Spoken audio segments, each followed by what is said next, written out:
blunt on this platform. Most of the times, physical abuse from men is a response to emotional abuse from women. Emotional abuse from the women. Women provokes physical abuse. It is a response. Break it down. Also, I will add to that part, emotional plus psychological abuse of women. No. Respond. Yeah. No, let him come. You butcher. Women are more abusive than men. No, we're getting Is that what you're saying?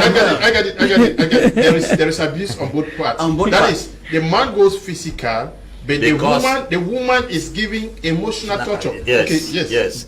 I repeat again. Most physical abuse from men is a response from emotional abuse from women. Okay. Take it or you leave it. Men at times are not mad to get up and start beating a woman. No reasonable, responsible man will get up, except in rare cases. You know, to every exception, to every rule there's an exception. So we are talking here knowing that there are cases whereby some men abuse women physically for not just cause. But I will guarantee you 80% of men's abuse towards women is a response to an emotional abuse from the woman. Can you explain what? I'm going to explain it in details. Men are the quiet type. Women are flippant.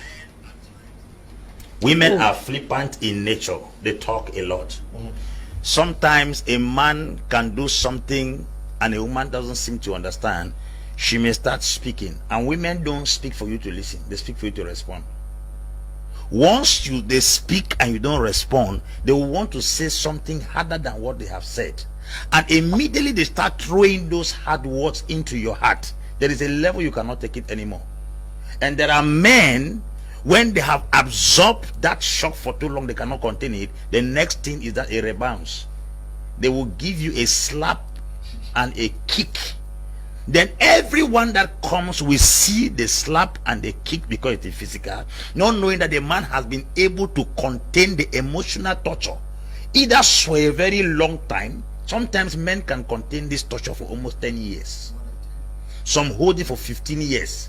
At a level they can no longer take it. Now they feel like this physical abuse, or to me, the right words to be used there is physical discipline.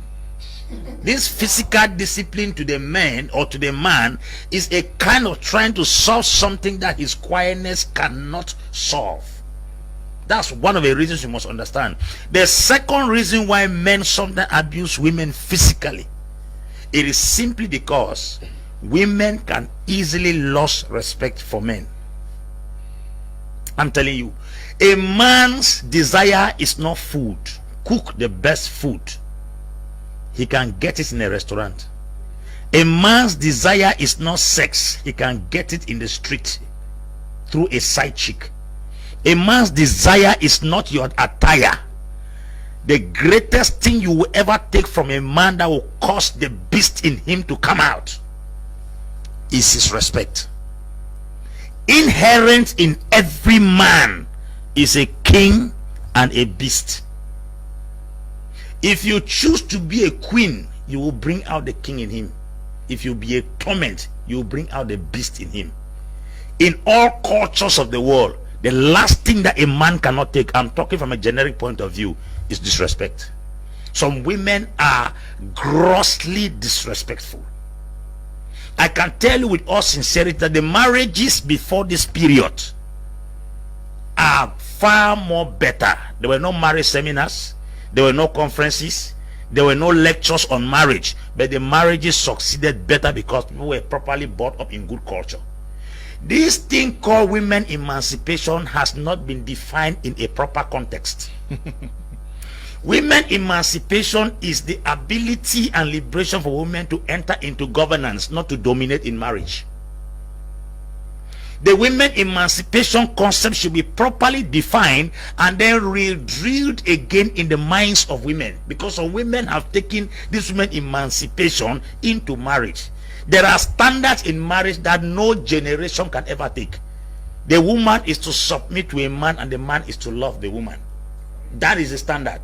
But women emancipation has come to tell us that a woman has equal right and freedom. Since women are president, they can also be husband.